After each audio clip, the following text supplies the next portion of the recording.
Deus Pai Todo-Poderoso, mais uma vez estamos aqui diante do Senhor, agora ao término desse dia, clamando e pedindo que o Senhor fale ao nosso coração através da Tua Palavra, que o Senhor esteja nos ensinando, nos admoestando, e que possamos ver, ó Pai, nas Sagradas Escrituras, no Evangelho, nos Evangelhos, Senhor, a imagem plena do Teu Filho.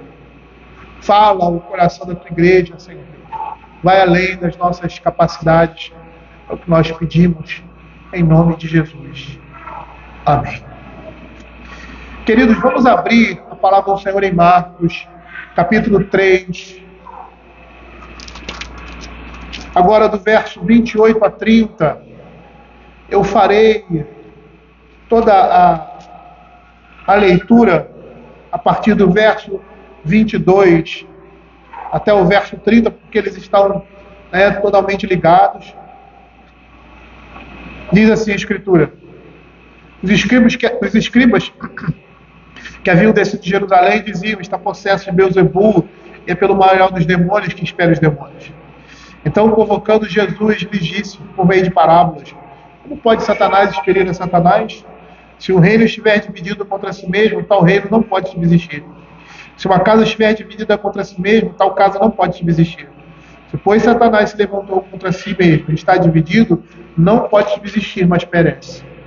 Ninguém pode entrar na casa do valente para roubar-lhe os bens, sem primeiro amarrá-lo, e só então lhe saqueará a casa. Em verdade vos digo que tudo será perdoado aos filhos dos homens, os pecados e as blasfêmias que proferirem. Mas aquele que blasfemar contra o Espírito Santo não tem perdão para sempre, isto que é réu de pecado eterno. Isto porque diziam: está possesso de um espírito imundo. Esse texto, apesar de ser um texto simples, ele tem uma certa complexidade, porque aqui o Senhor Jesus está falando de um pecado que não pode ser perdoado, de um pecado imperdoável. Parece que blasfemar do Filho ou blasfemar de Deus, no contexto aqui, poderiam ser até perdoados quando houvesse arrependimento. Mas no caso do Espírito Santo, aquele que gera o arrependimento, aquele que é o Espírito da graça de Deus, que age e transforma o coração do homem, contra esse, parece que não há perdão para sempre. E é o que nós vamos tentar observar aqui, nesses versos, compreender em que contexto, em que circunstância esse pecado imperdoável ele se manifesta. Nós vimos nos versos anteriores como Jesus responde a essa difamação, a essa acusação dos escribas com relação ao poder exercido por Cristo e pela sua própria pessoa, nos milagres e na expulsão dos demônios. Além de não reconhecerem ele como Filho de Deus, atribuem a ele estar sob a influência de Satanás, uma vez que a Escritura diz que ele tinha a plenitude do Espírito.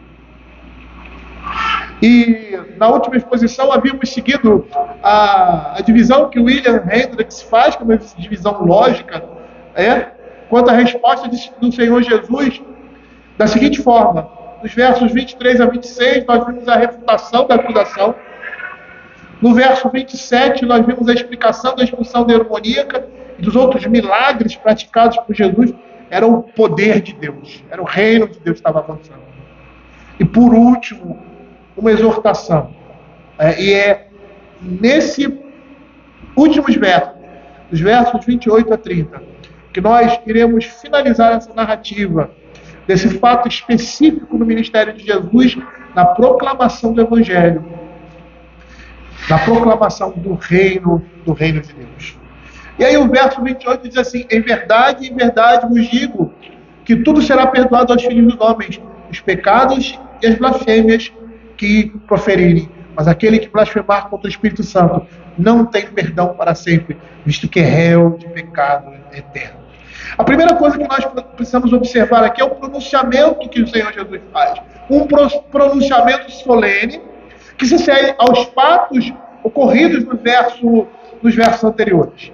E esse pronunciamento solene é introduzido por uma fórmula, em verdade vos digo, sendo usado para iniciar uma admoestação na Escritura. E aqui, por esse pronunciamento, nós vemos a gravidade dessa acusação de Jesus estar associado com Satanás. O pecado contra o Espírito Santo é uma das afirmações mais perturbadoras de Jesus aqui nos Evangelhos. E, com certeza, essa acusação também foi perturbadora para a comunidade de Marcos, para quem Marcos está escrevendo. E a explicação para isso está no verso 30. Marcos fornece a razão, dessa declaração do Senhor Jesus. Isto porque diziam: está possesso de um espírito imundo. A gravidade da ofensa dos escribas, conforme é declarado aqui no verso 30, é que eles estavam acusando Jesus de ter um espírito maligno ou um espírito imundo. O pecado contra o Espírito Santo aqui não é uma ofensa que não se pode identificar contra Deus. Pelo contrário, é um julgamento equivocado, específico, de que Jesus é motivado pelo mal em vez de ser motivado pelo bem, de que ele esteja empoderado pelo demônio e não pelo Espírito de Deus, a terceira pessoa da Trindade. Seria interessante nós analisarmos a maneira como isso nos é colocado aqui em Marcos, quando ele diz assim: os pecados e blasfêmias. E é interessante ver aqui como Marcos usa essas duas expressões.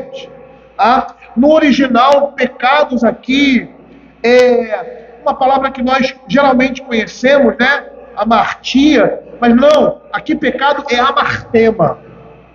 Diferente de amartia, significa o resultado do erro, o resultado do pecado ou uma ofensa cometida contra alguém. E blasfêmia significa, e a expressão grega é essa mesma, blasfêmia, a pronúncia é muito semelhante à da língua portuguesa, significa calúnia, difamação, discurso injurioso contra o bom nome de alguém.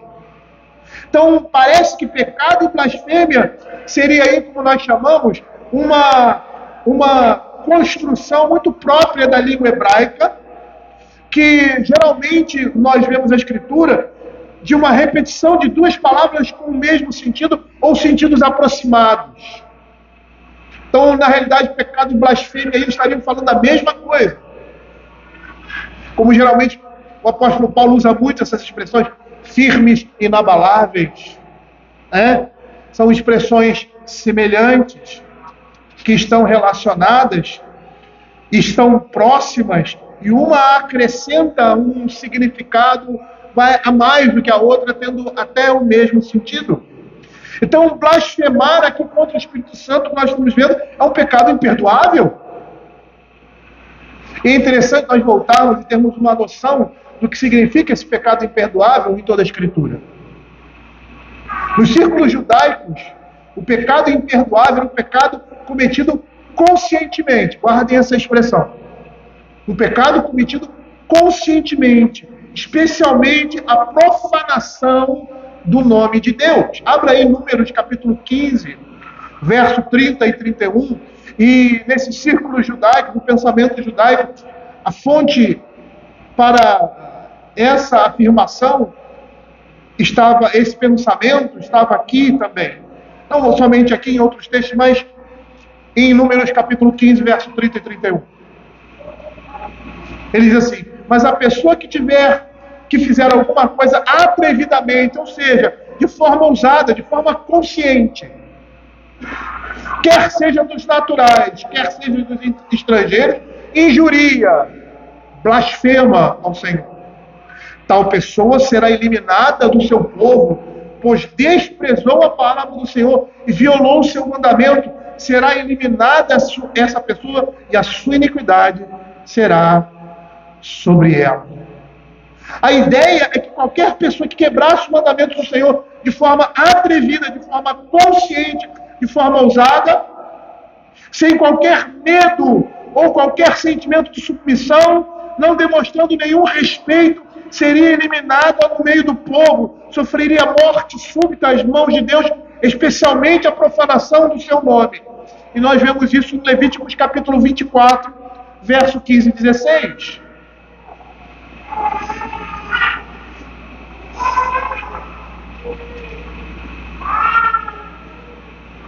Quando ele diz assim: dirás aos filhos de Israel, qualquer que amaldiçoar o seu Deus levará sobre si o seu pecado. Aquele que blasfemar o nome do Senhor será morto. Toda a congregação o apedrejará, tanto estrangeiro como natural, blasfemando o nome do Senhor será morto. E uma coisa que eu gostaria de chamar a atenção é com relação a esses pecados cometidos conscientemente. Você pode pensar assim: mas todo pecado que a gente comete, ele é consciente. É? Só que a ideia da Escritura é aquele pecado que você comete, nós vamos ver isso de uma forma bem mais apropriada, no que se refere ao contexto aqui, é aquele pecado em que você não é seduzido por ele. É aquele pecado que você não é enganado pela sua própria carne. Ou aquele pecado que você comete por ignorância. Você não sabe que é pecado e comete esse pecado. Ou você é seduzido pelo mundo, pelo diabo e pela sua carne. E isso se inclui em todo qualquer tipo de pecado que a Escritura mesmo pontua. O pecado cometido conscientemente é um pecado em que se encaixa no que está acontecendo aqui com esses homens. Algo deliberado diante de evidências contrárias. Guarde isso num primeiro momento. Voltando aqui ao texto, Jesus aqui ele restringe esse pecado imperdoável a atribuir a obra do Espírito Santo a Satanás. Isso é muito claro. Quando os escribas disseram isso a respeito de Jesus, consideraram que o poder do Espírito Santo fosse obra de Satanás. E sem dúvida isso é uma profanação do nome de Deus, não somente do nome de Deus, mas agora em específico contra o Espírito Santo. E nós vamos entender isso melhor. O que é blasfêmia? E o que nós estamos vendo aqui é blasfêmia. Blasfêmia seria calúnia a respeito de alguém. Com a calúnia você falar alguma coisa de uma pessoa que não seja verdade. E você pode caluniar alguém sabendo que aquilo que você está falando é mentira. Ou você pode caluniar alguém sendo levado por aquilo que você ouviu, ou por provas falsificadas e forjadas, e aí você assume aquela posição porque você se sente convencido daquela situação. No caso aqui, eles fizeram uma afirmação falsa e desonrosa a respeito de Deus e do Espírito Santo. Mas essa afirmação, essa calúnia, não se dá em um contexto de ignorância, mas de pleno conhecimento, de um conhecimento evidente que jamais poderia ser atribuído a Satanás. Era um pecado consciente, uma calúnia deliberada diante de tantas evidências que mostravam que ele era o Cristo e que tudo que fazia vinha da parte de Deus. E eu gostaria de mostrar para vocês isso. Apesar eu vou apresentar vários textos e situações da vida do Senhor Jesus, até posterior a esse fato, mas até esse momento as evidências eram incontestáveis. E eles jamais poderiam ter proferido isso. Então vamos ver aí esse pecado consciente, essa calúnia, essa blasfêmia de forma deliberada, programada, reconhecendo em si que aquilo que estava sendo produzido, a quem estava produzindo, era falso. Lá em Marcos capítulo 1, versos 24 e 25, a primeira evidência do poder de Deus e do reino de Deus se manifestando. E nós vamos ver que no capítulo 1 de Marcos, ele vai falar sobre o batismo do Senhor Jesus, aquela tríplice confirmação, Deus Pai, Deus Filho e Deus Espírito Santo ali no batismo. e outras circunstâncias iniciais, mas o que nós vamos mostrar aqui, essas coisas foram, lógico que o batismo do Senhor Jesus e outras coisas que acontecem ali, logo no primeiro capítulo de Marcos, no caso de João Batista, dando testemunho de Jesus, e ele testemunha para algumas pessoas, a tentação de Jesus, percebam que foram coisas que nem todos viram, algumas pessoas estavam presentes nesse momento. Mas daqui em diante você vê, tanto que a fama de Jesus ela se espalha, que todos tornaram-se testemunhas daquilo que o Senhor Jesus estava fazendo. Então o primeiro elemento que mostra essa evidência do poder de Deus é a expulsão dos demônios.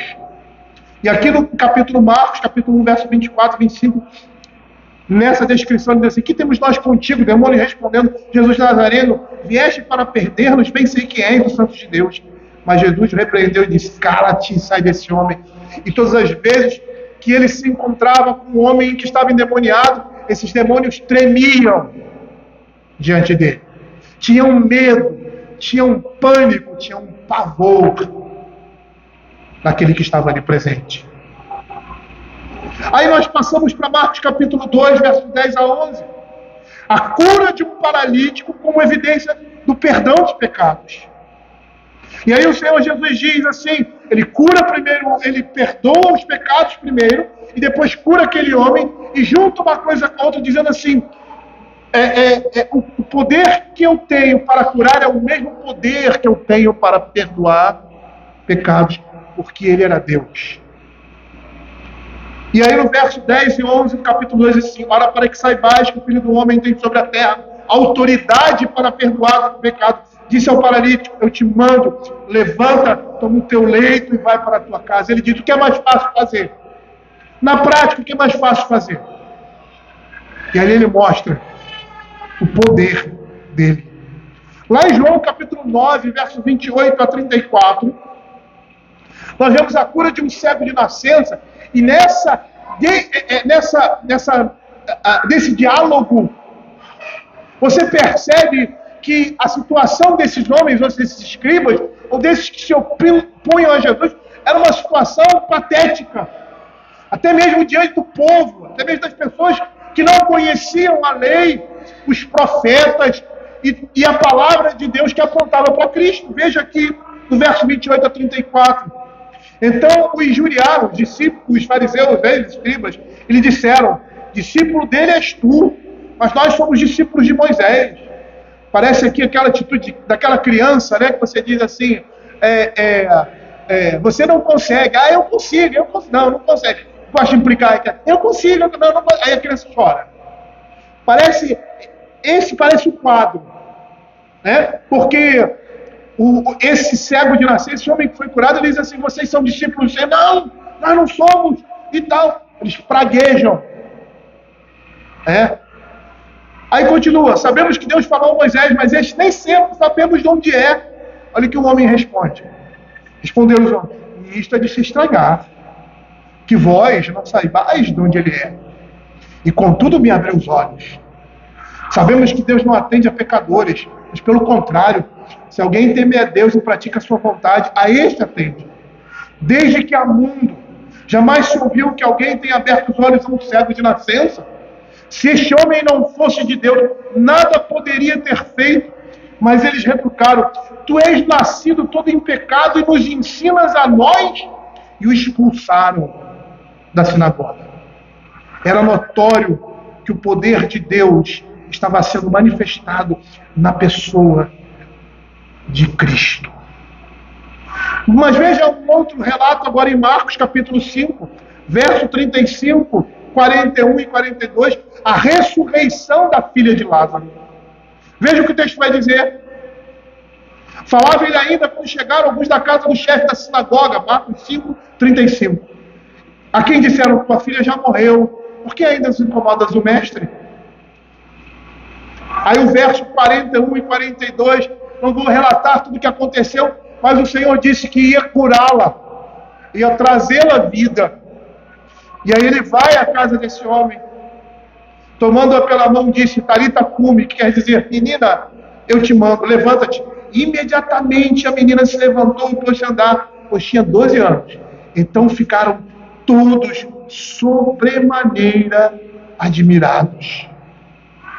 Uma outra situação, até posterior, lá na ressurreição de Lázaro, João capítulo 11, verso 39 a 40, e verso 43 a 48, a história, a narrativa, todos nós conhecemos, né? O Senhor Jesus se demora a ir ao encontro de Lázaro e curá-lo. E ele tinha um objetivo com isso. E o objetivo está aqui, nesse texto. Para mostrar, para apontar para nós, lai-vos da sua ressurreição, da nossa ressurreição. E aí, tem todo um aspecto cultural a esperar 4 dias, né?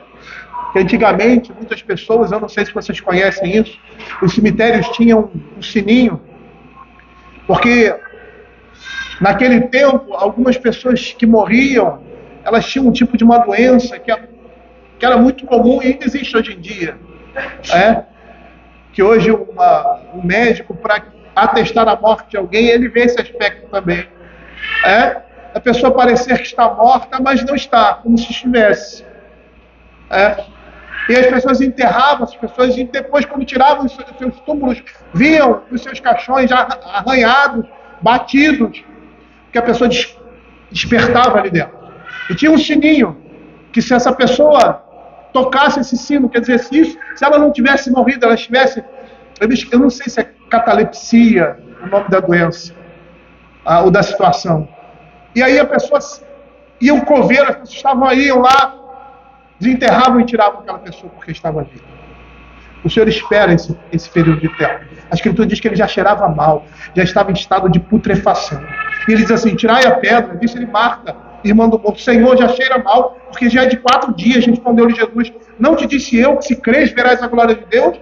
Lá nos versos 43 a 48. E tendo dito isso, chamou em alta voz: Lázaro, vem para fora. E saiu aquele que estivera morto, tendo os pés e as mãos ligados com ataduras e o rosto envolto num lenço. Então lhes ordenou Jesus: desatai e deixai-o ir. Muitos, pois, dentre os judeus que tinham vindo visitar, vendo o que fizera, creram nele. Outros, porém, foram ter com os fariseus e lhes contaram os feitos que Jesus realizara. Então os principais sacerdotes e os fariseus convocaram o sinédrio e disseram: que estamos fazendo, uma vez que este homem opera muitos sinais? Eles reconhecem isso. Eles reconhecem aqui que o Senhor estava expulsando aqueles demônios. Eles não questionam isso. Se o deixarmos assim, todos crerão nele. Depois virão os romanos e tomarão não só o nosso lugar, mas a própria nação. As profecias que falavam a respeito de Jesus, esses homens, esses escribas, eles eram versados na lei de Deus. Eles conheciam as Escrituras, eles conheciam as profecias que apontavam para o Cristo. Há um contexto aqui em que o próprio Caifás reconhece que haveria de morrer alguém. Quando eles tramam tirar a vida do Senhor Jesus, ele reconhece que haveria de morrer alguém em favor do povo. As profecias falavam dele. Lá em Lucas, capítulo 7, verso 22 e 23, quando ele diz assim: honestos e tardos de coração, para crerem em tudo que os profetas disseram. Porventura não convinha que o Cristo padecesse e entrasse na sua glória? E começando por Moisés, correndo por todos os profetas, expunha-lhes o que se a respeito constava em todas as Escrituras. Nós vamos ver aquele momento, Lucas 7, 22, desculpa, é o momento em que João Batista, o Senhor Jesus anuncia a João Batista quem ele era. E aí ele aponta para profecias do Velho Testamento, dizendo que os cegos estavam vendo, os coxos andando, os leprosos são purificados. Lucas capítulo 7, versos 22 e 23. Os surdos ouvem, os mortos eram ressuscitados, os pobres estava sendo anunciado o Evangelho. Indicações do Velho Testamento, corroborando aqui, nesse momento, Lucas 24, 25 a 27, com o Senhor Jesus ali com seus discípulos no caminho de Emaús, corroborando que as Escrituras falavam a respeito dele. Todas essas evidências, todos esses relatos eram manifestações claras, evidências de que Jesus era o Filho de Deus. Eles até poderiam não crer diante das evidências de estarem diante do Deus encarnado, mas jamais poderiam atribuir a sua obra a Satanás. Isso era demais. Vejam que Nicodemos, um fariseu, um homem que pertencia a esse grupo, diz a respeito de Jesus. João capítulo 3, verso 2. Isso aqui era o máximo que uma mente desassistida ou uma mente lerda chegaria a respeito de Jesus diante de todas as evidências. Veja o que ele diz. Este de noite foi ter com Jesus. Ele diz, ele foi de noite porque ele tinha medo de ser visto com o Senhor Jesus. Porque ele era do grupo dos fariseus. E os fariseus criaram uma oposição ferrenha contra Jesus. Rabi, olha o que ele diz. Sabemos que és mestre vindo da parte de Deus. Porque ninguém pode fazer esses sinais que tu fazes se Deus não estiver com ele. Nicodemos errou profundamente. O erro que Nicodemos comete aqui é um erro abissal. Entre o mais profundo abismo com a mais alta montanha ou pico que existe nesse mundo, ao falar do Senhor Jesus. Ele era muito mais do que mestre. Ele era Deus. Ele era o Deus encarnado. Mas perceba que mesmo na sua ignorância,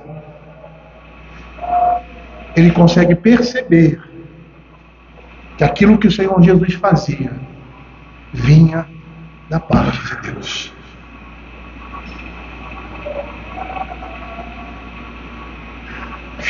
Nós temos aqui as evidências de que esses homens blasfemaram contra o Espírito Santo de Deus e fizeram isso de modo voluntário. Eles sabiam que eles estavam mentindo.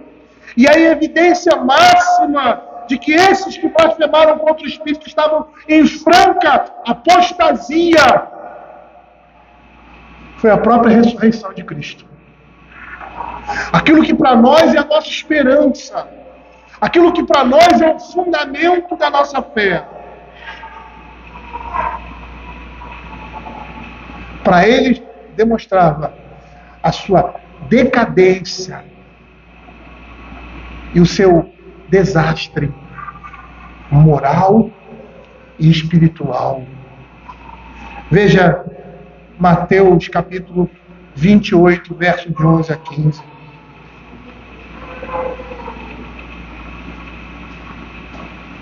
E indo elas, as mulheres que foram ao túmulo de Jesus, que foram testemunhas da sua ressurreição, eis que alguns dos guardas foram à cidade e contaram aos principais sacerdotes tudo o que sucedera. Reunindo-se eles em conselho com os anciãos, deram grande soma de dinheiro aos soldados, recomendando-lhes que dissessem: vieram de noite os discípulos dele o roubaram enquanto dormíamos. Caso isso chegue ao conhecimento do governador, nós o persuadiremos e vos poremos em segurança. Por quê?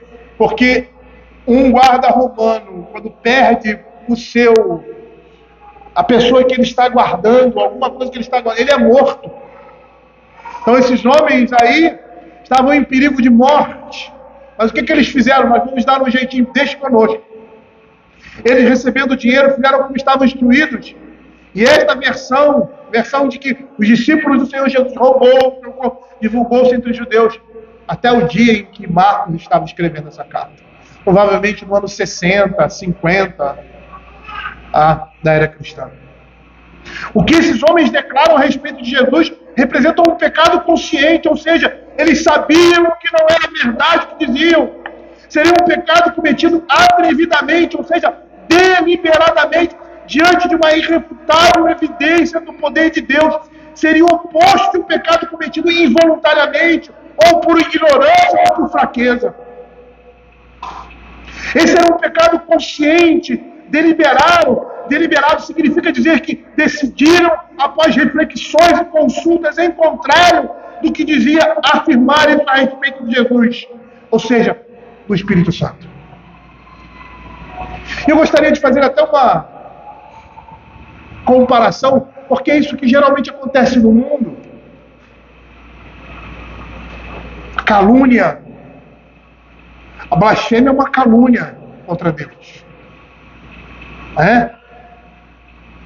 A calúnia é algo que você faz em relação a outra pessoa.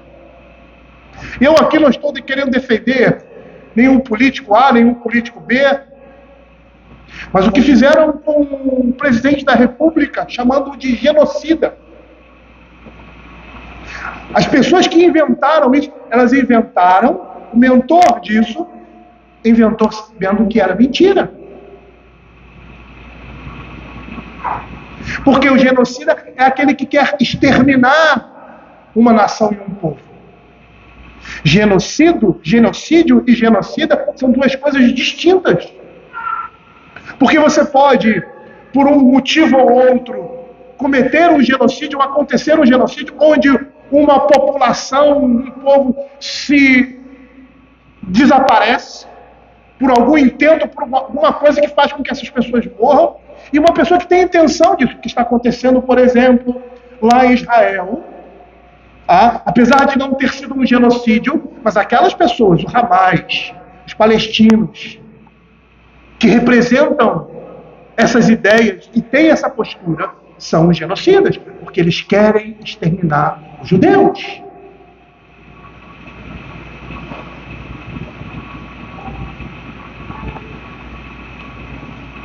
E o que aconteceu com esse presidente da República? Quem inventou isso? Ninguém sabe. Mas hoje todo mundo diz que ele é genocida. Todo mundo está caluniando de forma voluntária o presidente da República antigo quando fala isso? Não. Eles estão sendo levados por falsas evidências, por mentiras, apesar de ser uma calúnia o que estão dizendo a respeito dele.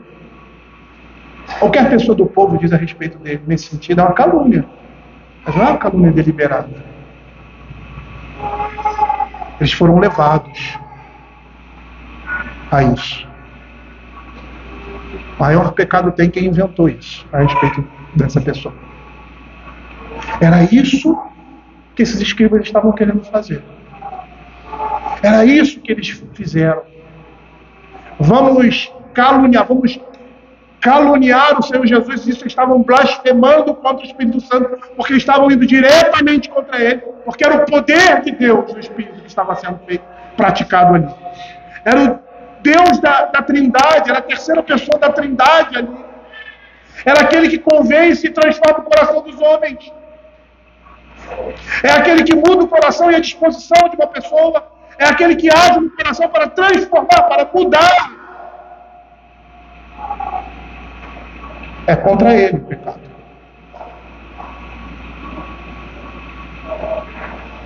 E o objetivo deles, quando eles desceram dizendo, saíram falando por aí, não chegaram para Jesus ou naquela circunstância e disseram, você está expulso. Não, eles saíram falando por aí, a ponto de Jesus convocá-los.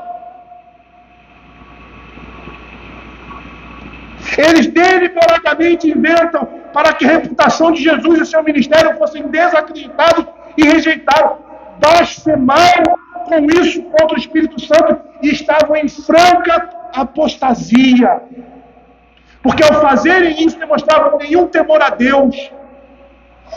Até mesmo um malfeitor, um homem que cometeu muitos absurdos, assassinatos, sei lá o quê, porque a Escritura não diz, mas ele estava sendo crucificado. E os homens que eram crucificados naquele tempo, os romanos, eram os piores assassinos, os piores bandidos. Até mesmo um homem como esse teme falar de Cristo.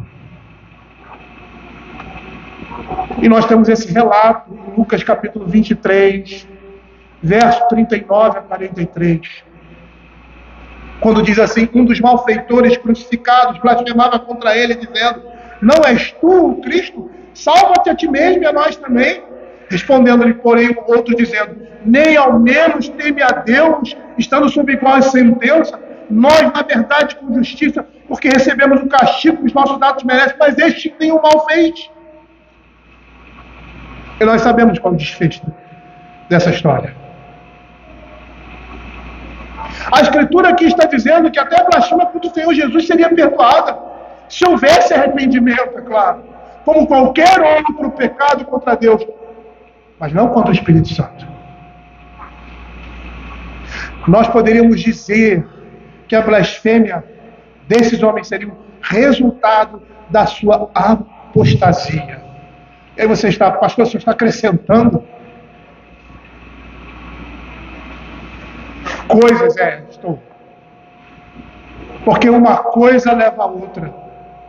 E o que seria apostasia? Percebam como eles estão inseridos nisso. Apostasia é a representação de renegar a fé religiosa, abandono deliberado, apresentando uma revolta com o abandono dos princípios básicos daquela fé. Estava ali a lei manifestada na pessoa de Cristo. Aqueles homens deveriam reconhecer, mas nós sabemos que as coisas de Deus se reconhecem pela ação sobrenatural do Espírito. Mas a eles não era dado o direito de, diante de tantas evidências, blasfemarem contra o Espírito Santo. Perceba que a apostasia é um abandono deliberado, pecado deliberado.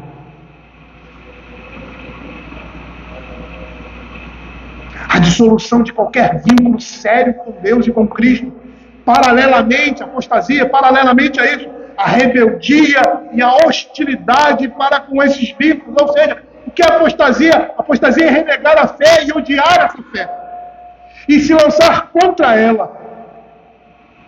A enciclopédia Bíblia, Teologia e Filosofia define a apostasia assim: a apostasia envolve mais do que uma mudança de ideias sobre doutrinas reveladas. A princípio é outorga, a concessão da alma, alguma coisa maligna, e não mero abandono daquilo que antes era professado.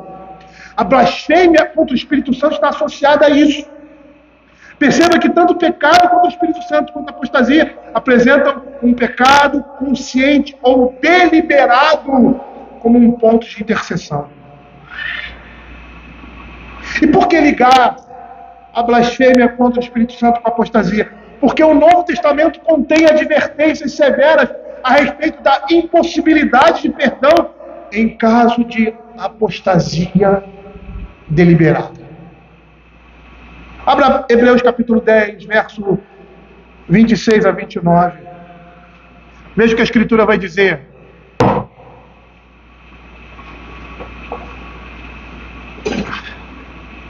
Porque se vivermos deliberadamente em pecado, depois de termos recebido o pleno conhecimento da verdade, vivermos deliberadamente.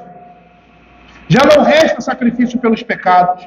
Pelo contrário, certa expectação horrível de juízo e fogo vingador, prestes a consumir os adversários, sem misericórdia morre pelo depoimento de 2 ou 3 testemunhas, quem tiver rejeitado a lei de Moisés.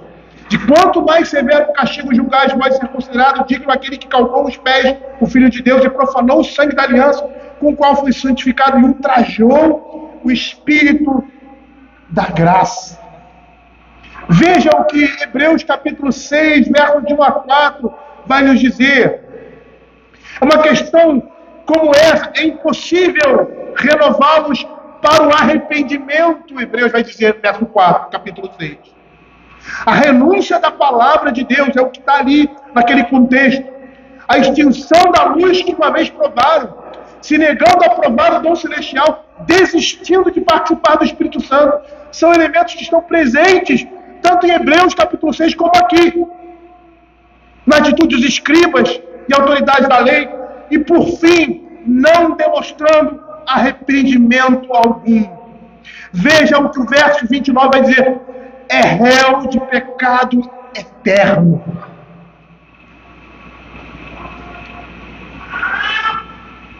E a palavra traduzida aqui por pecado não é amartia, mas crises, que significa julgamento, sentença, condenação. Ou seja, aquele que blasfemar contra o Espírito Santo não tem perdão para sempre, visto que é réu de juízo, de julgamento eterno. É interessante ver o que William Hendricks fala a respeito disso em seu comentário. E como o texto mesmo nos mostra, todo pecado e blasfêmia serão perdoados aos filhos dos homens. E a referência a todos os pecados dos quais os seres humanos se arrependem sinceramente. A questão aqui é como entender a blasfêmia contra o Espírito Santo como um pecado que nunca será perdoado. Olhando para o texto, os escribas atribuíram a Satanás o que o Espírito Santo estava fazendo por meio de Cristo. E eles fazem isso de modo intencional e deliberado, apesar de todas as evidências encontradas, sem temor algum. E é interessante como esse temor é demonstrado em pessoas que têm o mínimo senso, ou seja, que não têm um coração completamente impiedoso. Veja Gamaliel, o que ele diz para os seus companheiros: vocês vão perseguir esses homens? Deixem. Se for obra de Deus, isso vai terminar, isso vai acabar. Ele mostra ali, naquela atitude dele, piedade, algo que esses homens não mostraram. Um certo temor, um certo cuidado. Mas percebam, eles não eram assim, eles faziam tudo de modo intencional e deliberado, apesar das evidências em contrário. Mas não só isso, eles se aprofundam em seu pecado. Observem ali, voltando a Marcos no início, capítulo 2, a trajetória descendente, decadente, melhor dizendo, em Marcos capítulo 2, 7. Eles acusam a Cristo de blasfemar contra Deus por dizer que perdoa pecados, após a evidência daquilo que ele afirmou sobre si mesmo, ao curar o paralítico. E aí os fariseus, em Marcos capítulo 3, 6, ao curar um homem com as mãos ressequidas, eles tramam para matar Jesus por causa dos milagres que operava. E lá no verso 22 de Marcos capítulo 3, eles aumentam a sua culpa, agora blasfemando contra o Espírito Santo.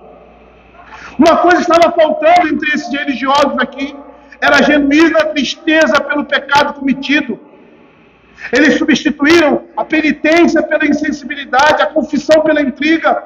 E devido à sua insensibilidade criminosa e completamente indesculpável, eles estavam condenando a si mesmos. Seu pecado se torna imperdoável porque não quiseram trilhar o caminho que conduz ao perdão. William Hendricks vai dizer que quando uma pessoa se torna endurecida a tal ponto que não presta mais nenhuma atenção aos chamados do Espírito, nem mesmo para ouvir a sua voz de alerta, ela se coloca no caminho que leva à perdição. Ela cometeu um pecado imperdoável.1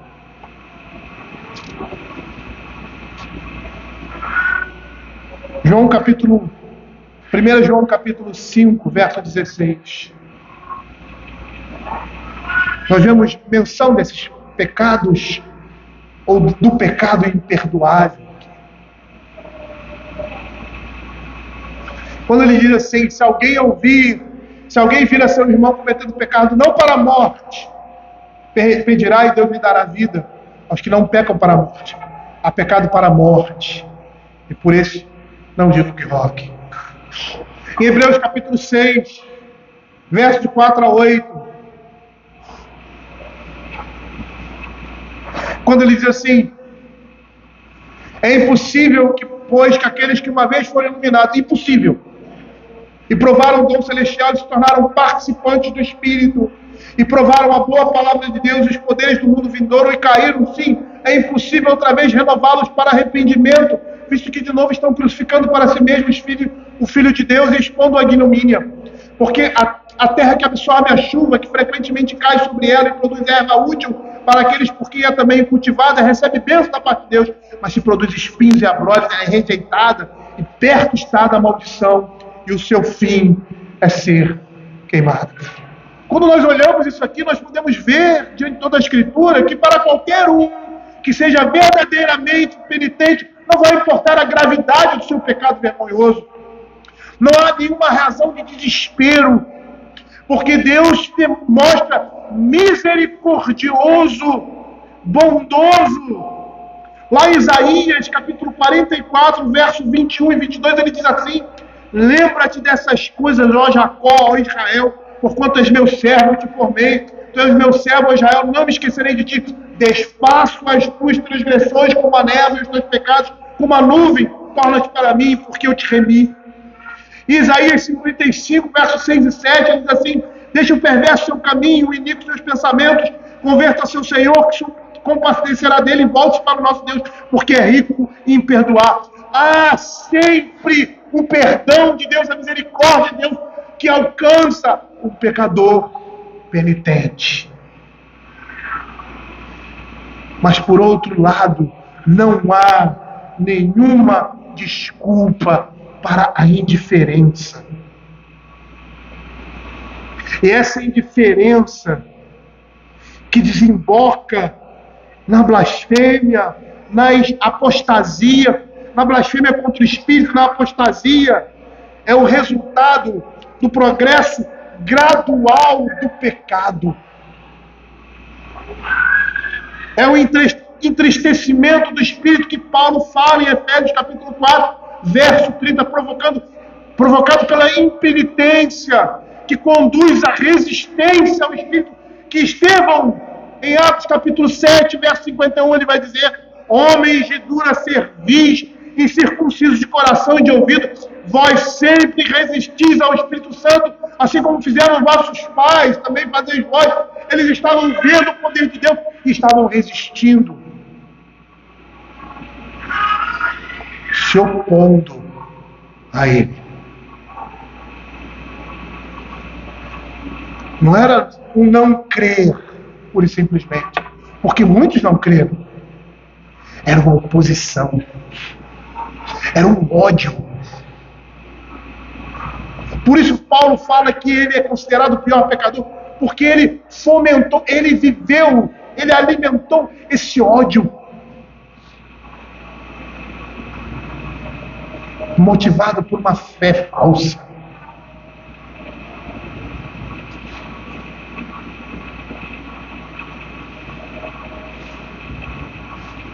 E quando essas coisas persistem, elas evoluem para apagar o Espírito, como Paulo fala em 1 Tessalonicenses, capítulo 5, 19. Não apagueis o Espírito. E qual é a verdadeira solução para isso? A verdadeira solução para isso se encontra no Salmo 95, de 7 a 11, que o escritor sagrado de Hebreus vai reproduzir.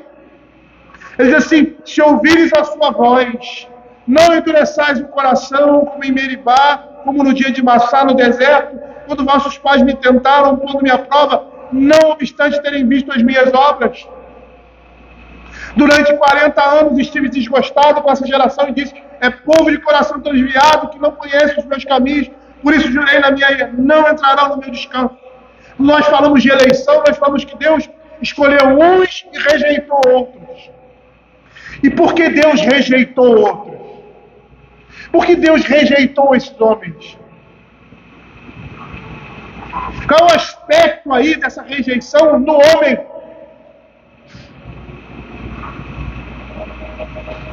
É porque eles não estão dispostos a ouvir a voz de Deus.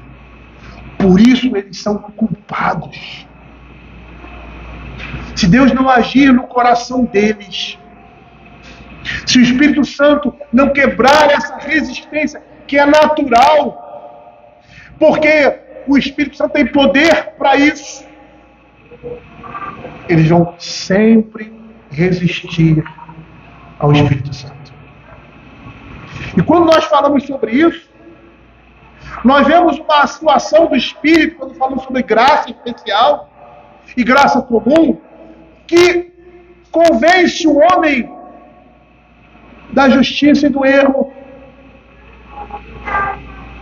É uma operação do Espírito Santo comum, que ele vai mostrar o que é certo e o que é errado.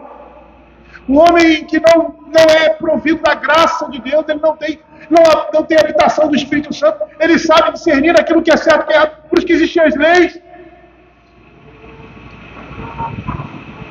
E até mesmo aquilo que os ímpios desejam, uma vida dissoluta, eles sabem que estão errados e têm vergonha disso. Por isso eles querem que a sociedade aceite o seu comportamento completamente oposto à santidade de Deus, para não serem acusados pela presença ou pela reprovação, mas somente pelas suas consciências, em que eles podem muitas vezes calar essas consciências, mas que um momento ou outro essas consciências eles vão falar. Por isso que muitos se desesperam e se entregam ou ao mais pecado ou tiram a sua própria vida, porque não suportam o pecado que vivem. Mas perceba aqui que ele está falando para a igreja. Está falando para a igreja, para pessoas que provaram disso, para crentes nominais e crentes não nominais, crentes verdadeiros. Porque ali no meio do povo de Deus, entre os escribas e os fariseus, existiam aqueles que eram crentes nominais e aqueles que não eram. Isso é muito claro. E é para esses crentes nominais que essa palavra está sendo dirigida. Esses crentes nominais não poderiam, pela luz que têm,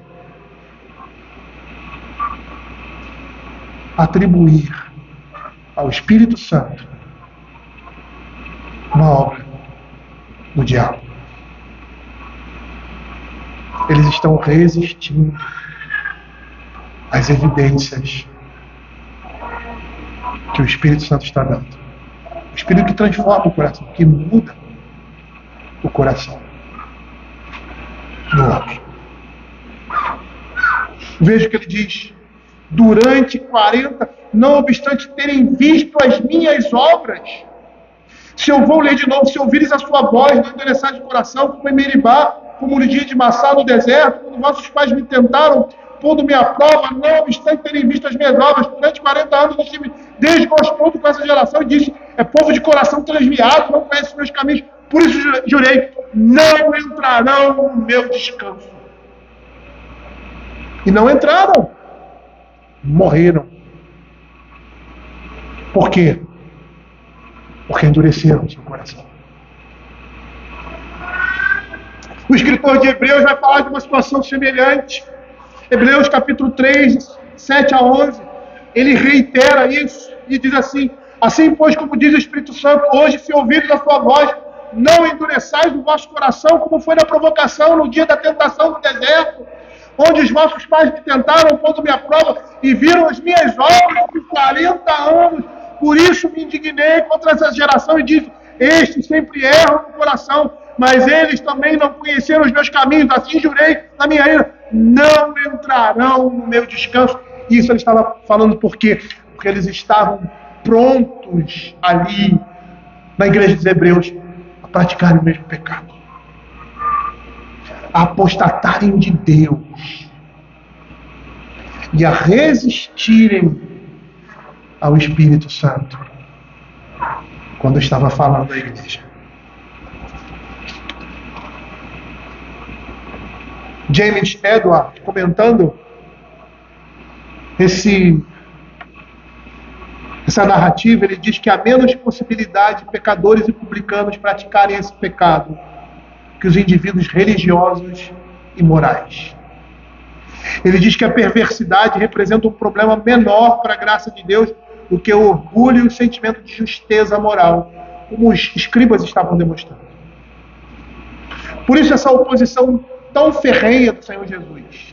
As palavras em que o Senhor Jesus transmitia a esses homens eram palavras duras, como eram as palavras de João Batista, porque o coração desses homens estava endurecido.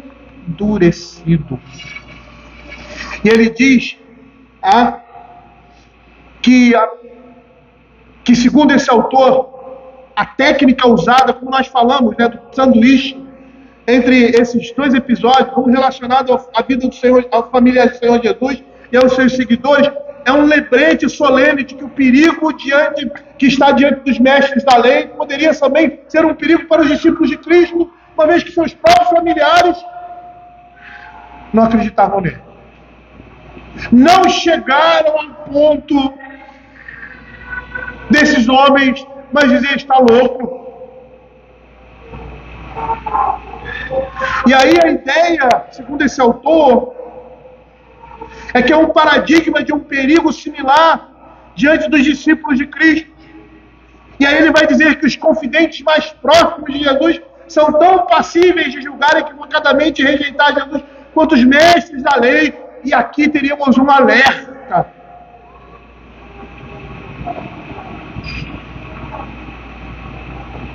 E aí ele vai dizer assim, acalmando as consciências, qualquer pessoa que estiver preocupada sobre ter cometido pecado contra o Espírito Santo, é porque ainda não cometeu, pois a ansiedade de fazer é evidência do potencial verdadeiro arrependimento.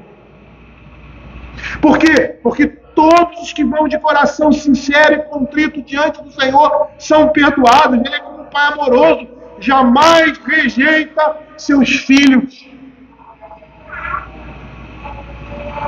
O Salmo 113, verso 3 vai dizer assim: como um pai se compadece dos seus filhos, assim o Senhor se compadece dos que o temem. E olhando esse texto, da forma como ele nos é colocado, nos leva a clamar a Deus para que sejamos sempre sensíveis a ouvir o Espírito Santo falando ao nosso coração. Ele que é o Espírito da graça, o único que pode inclinar o nosso coração a Deus. E é isso que a Escritura vai dizer. Em Hebreus capítulo 8, verso 10, ele vai dizer isso. Porque esta aliança que firmarei com a casa de Israel depois daquele dia, diz o Senhor, na sua mente imprimirei as minhas leis, também sobre o seu coração as escreverei, eu serei o seu Deus, e eles serão o meu povo. É o Espírito Santo que faz isso.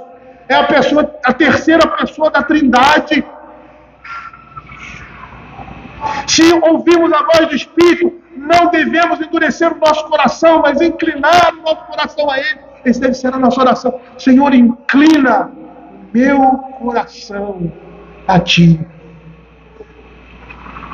Porque a dureza do coração daqueles homens os levou a proferir tamanha blasfêmia contra o Espírito Santo de Deus. As sucessivas negações daquilo que estava muito evidente levou os escribas a cometerem tamanho pecado. Da mesma forma que no deserto, diante de tantas evidências, eles não creram em Deus, mas endureceram os seus corações. Hoje nós somos advertidos a ouvir a voz de Deus e a não endurecer diante de tantas evidências nas Sagradas Escrituras e na história, e principalmente nas Sagradas Escrituras, e não cultivar um coração perverso de incredulidade.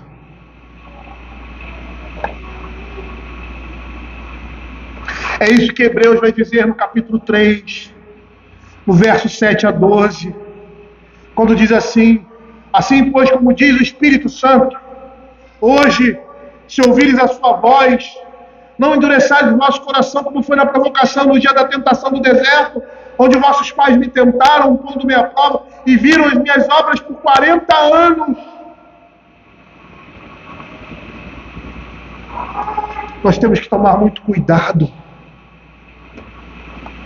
para não cairmos nesse mesmo comportamento comportamento. E quando nos afastamos de Deus, quando nos afastamos da palavra dele, quando nos afastamos do culto, fica cada dia mais fácil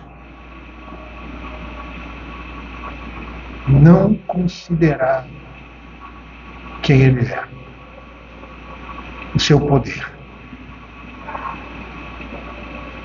Mas para aqueles que já ouviram, para aqueles que conhecem, pode não haver desculpa. E olha que ele diz: onde os vossos pais me tentaram, pondo-me à prova, e viram as minhas obras por 40 anos. Por isso me indignei contra essa geração e disse: estes sempre erram no coração, eles também não conheceram os meus caminhos. Assim jurei na minha ira, não entrarão no meu descanso. E aí vem a exortação à igreja: tende cuidado, irmãos, jamais aconteça haver em qualquer de vós perverso coração de incredulidade que nos afaste de Deus vivo. A blasfêmia contra o Espírito Santo desses homens é porque o coração deles estava incrédulo e eles tinham se afastado do Deus vivo. Um malfeitor, um cego, isso é irônico, conseguia ver quem era Cristo. Mas aqueles homens, doutores da lei, os homens que tinham a palavra e as promessas nas suas mãos, não conseguiam ver. Eles estavam cegos. Esse aqui é um tema muito delicado. Mas o que nós devemos fazer? Pedir um coração sensível ao mover do Espírito em sua palavra. E não resistir a Ele quando Ele nos fala ao coração. Por quê? Porque a incredulidade produz tanta apostasia como pode levar o homem a blasfemar contra Deus, contra o Espírito Santo de Deus. E fazendo uma revisão e recapitulação geral, o que nós temos em primeiro lugar? Uma blasfêmia proferida contra o Espírito Santo em um contexto de evidente da ação do poder do Espírito, atribuindo agora a sua obra ao diabo. Era evidente que era o poder de Deus. Nicodemos percebeu isso.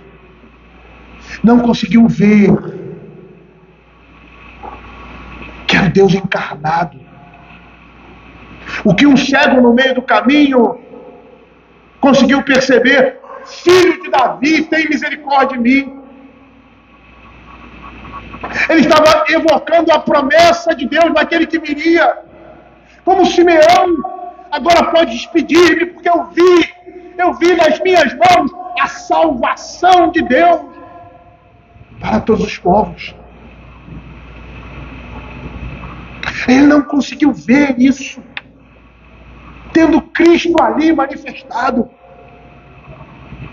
Mas mesmo assim reconhecia que o que ele fazia vinha da parte de Deus. Em segundo lugar, nós temos a apostasia, a incredulidade, ambos pecados conscientes, deliberados. E quando falamos de pecados conscientes, deliberados, nós devemos nos lembrar do que os escribas fizeram. Eles mentiram e eles sabiam que eles estavam mentindo, porque eles reconhecem ali que o Senhor Jesus expulsava os demônios. Ele não ia contra essa evidência, mas ia contra a evidência do poder que estava vindo. Veja a vileza, a impiedade, a incredulidade, a intenção de caluniar a Deus.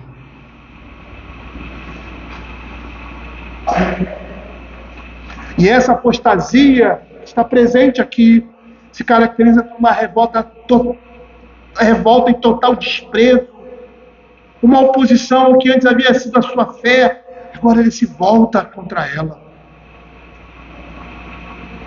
E do mesmo modo que os escribas fizeram uma oposição deliberada, sem sentido, mentirosa, desacreditando o que antes se cria abertamente, uma dureza de coração, uma impenitência deliberada da parte do homem, uma resistência ao Espírito da graça.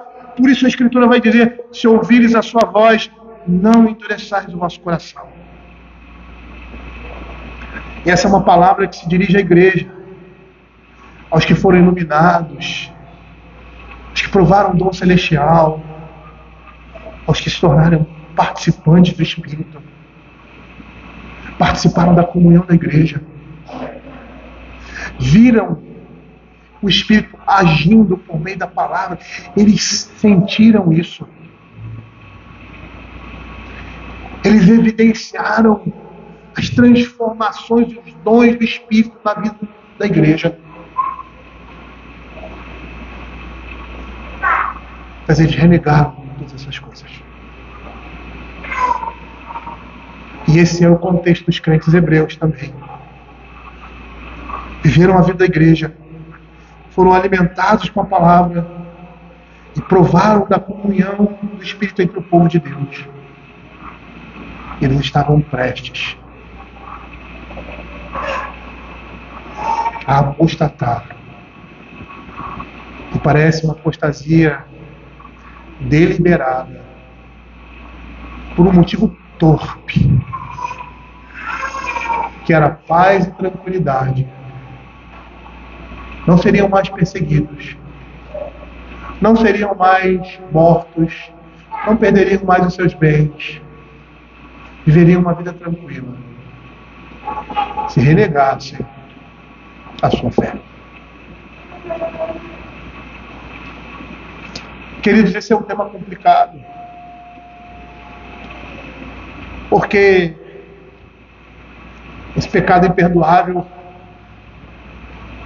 mostra-se na resistência a esse espírito diante de evidências.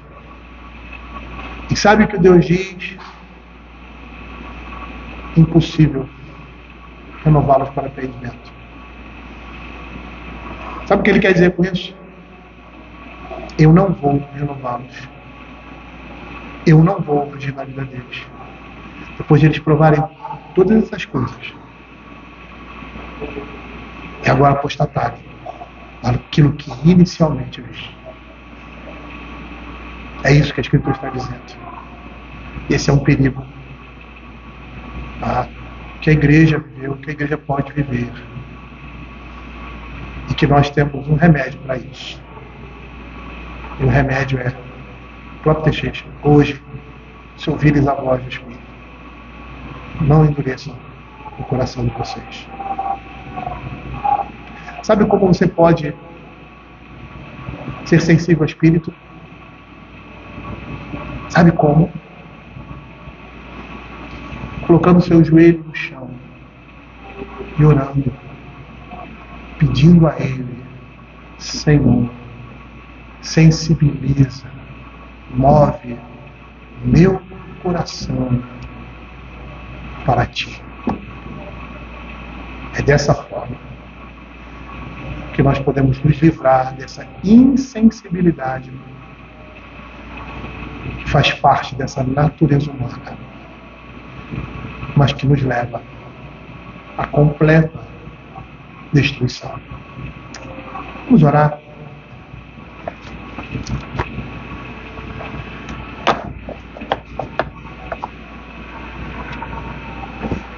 Senhor Deus, Pai Todo-Poderoso,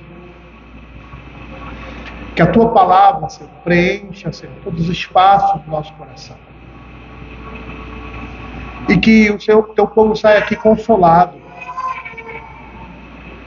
Porque para nós que somos filhos de Deus, todos os tesouros que estão em Cristo Jesus nos são dados. A Escritura vai dizer: pedi e dá-se-vos a buscar e achareis, batei e abre-se-vos-á. Clame o homem por Deus e Deus o ouvirá. Peça a Deus tudo aquilo que é segundo a sua vontade. Porque todo aquele que pede o Espírito receberá o Espírito. Porque é como um filho que pede ao pai um peixe, o pai não lhe vai dar uma cobra ou uma pedra, ele vai dar um peixe. E o melhor peixe que ele puder dar. Porque ele ama aquele filho. Ele ama aqueles que são seus. Fica conosco, Pai. É o que nós pedimos. Em nome de Jesus. Amém.